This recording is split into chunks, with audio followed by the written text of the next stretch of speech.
No, this isn't bedhead, this is hair gel, but yes, I do need a haircut. I plan on getting one tomorrow, so don't worry.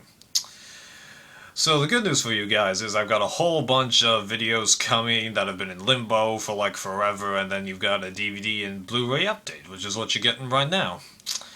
So, first thing I got was House Season 1. A lot of people have said that this show is pretty funny, and from the third of the season that I've seen so far, I'm enjoying it. I don't know how quick I'll pick up the rest of the seasons, but yeah, this was a good buy, especially since I got it for less than $10. Nice. Next, it's thanks to Zeranizarek that I got interested in this particular TV show. I got Doctor Who The Beginning. For those of you who know what Doctor Who is, you're going to be pretty happy that I have this. For those of you who don't, go to Zeranizarek channel and start looking up his Doctor Who stuff. I'm not going to put links in the description because it's pretty easy to get to his channel from my channel. Next, the next season in a reality series that I really need to get back up on, because this is one series that I have many seasons of but haven't done the huge multi-part review for it yet. Hell's Kitchen Season 8. What can I say? It's Hell's Kitchen, although I have to admit the reputation that that season has gained has proven to be correct in what I'm viewing it. This season really is only good for hearing Gordon Ramsay yell at people. Like with Season 2, the talent of the majority of the chefs in this season is just... ugh. Alright, that's it for the DVDs. I bet that was shocking. Moving on to the Blu-rays. I got the Scream trilogy, which now that I also have Scream 4 means that I have everything related to Scream. So what's my order of the movies from best to worst? It's a little bit tricky because I definitely know how I rank the sequels to the original. I like 4 the most, then it's followed by 2, and then it's followed by 3. Now, I stated that in my reviews for these movies on Amazon that 1 is just about as good as 2, but I can go really back either way on it, and also, while I do like the new one, the question is it better than the original? And I honestly, for the life of me, cannot figure out where I rank it, although I think I did state that it was 1, 4, 2, 3 somewhere. That's that. Green Lantern. I saw this movie in the theaters, actually, and while it seems like a lot of people didn't like it, I actually thought this movie did have some pretty good points in there. Yes, there are stuff that's a little bit cheesy, and then there is flaws with it, because, well, for instance, from what I've heard, it seems to deviate from the source material pretty big. The relationship between Hal and whoever that chick is, it's not exactly set up the best, but I did actually care for that couple, which is something that doesn't really happen too often in superhero movies, which is one reason I like the movie. But the biggest issue I have is why the heck is the color for fear yellow? That makes no sense. Have the color for fear be red! Hello? Star Wars, anybody? Come on, I can't be the only person who thought of that. Come on. Yellow? Oh my god. Oh yeah, and the villain I thought was a little bit weak, but...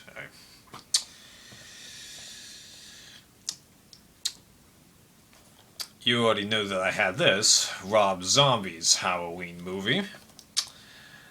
But I'm trying to collect eventually every Halloween movie, so trust me, it'll increase. There are some that I don't like as much as the others, but unlike Friday the 13th and Texas Chainsaw, I really do feel like collecting all of them, even if a few of them will be just for extras. Cabin in the Woods. Nice movie, although there's a few things in there that appear to be like homages to other horror movies based on what I've read about the movie after I saw it that I wasn't able to catch. Hopefully a rewatch will help me out.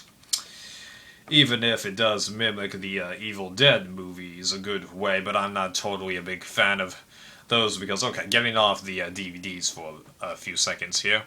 I don't think they're necessarily bad movies, but they're not totally my cup of tea. I mean, like, I laugh at them and I get a little jumpy in a couple of scenes, sure, but it just really wasn't like my cup of tea. They seemed to be a tiny bit slow paced, and then every movie had continuity errors within itself and in regards to the other movies. What's the deal with that? I haven't seen the remake, but it did look like it would be an interesting new take on it, let me tell you that. Okay? So I don't hate them, but just not a fan. This is a reacquisition because I had to replace this movie because the case was damaged. Resident Evil, now in the Steelbook packaging, and yes, I do have the bonus disc. And did it come with any damage? Yes, there were stickers on here, but I've been scratching at them a little bit each day, so now a lot of the damage is gone. Yes, when I push my finger on here, it does stick, but now if it rubs against another case, I am pretty confident that it's not going to stick.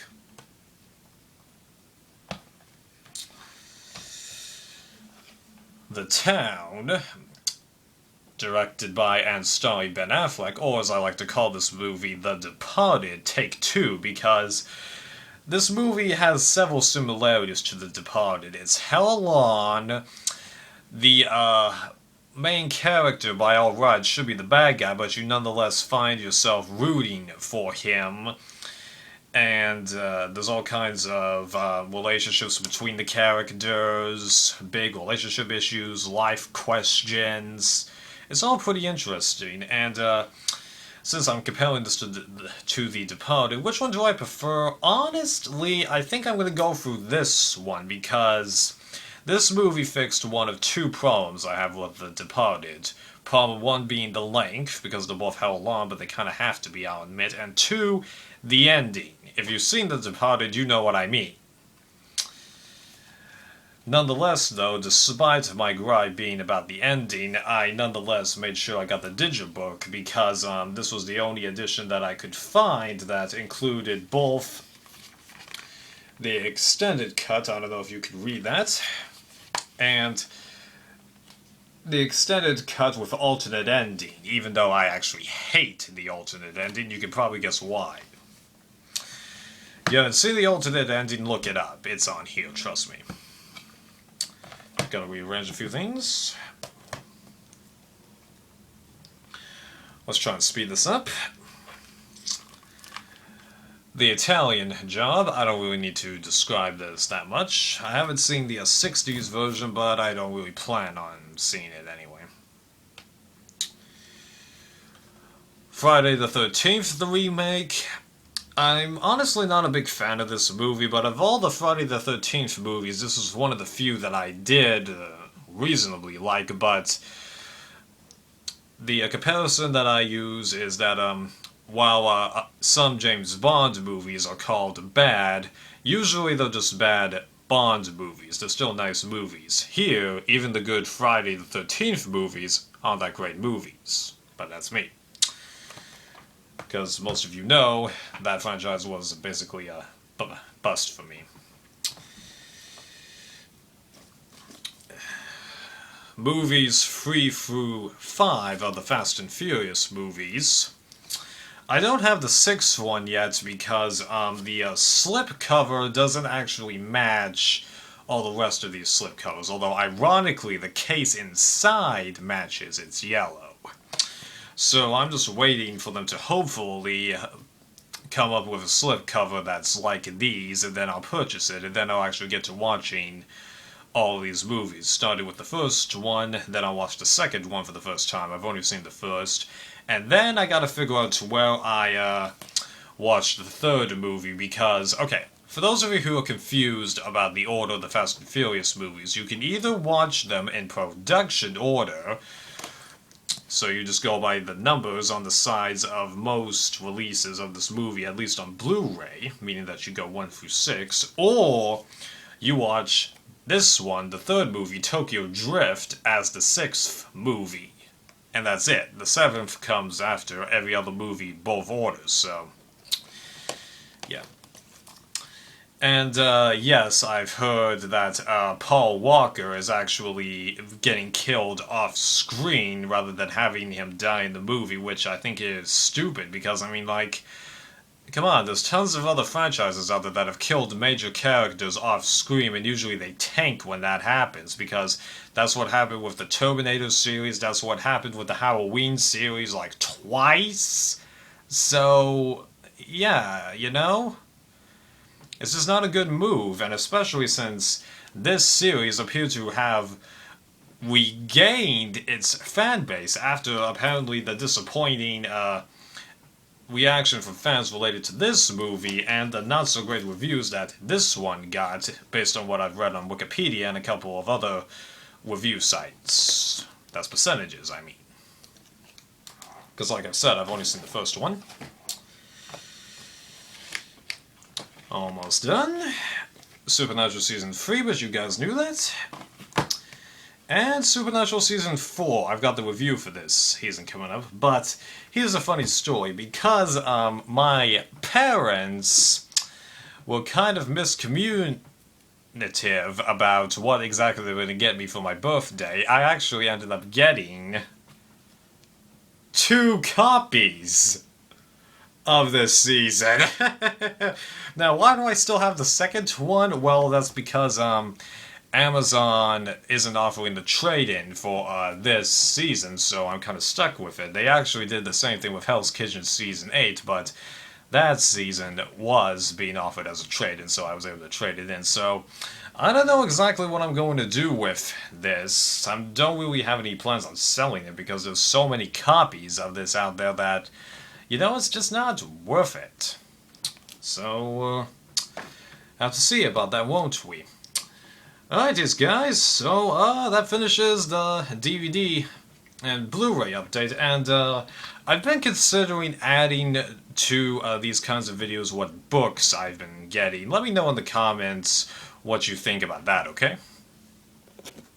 Because yes, I actually do read, and I'm trying to start doing that a little bit more.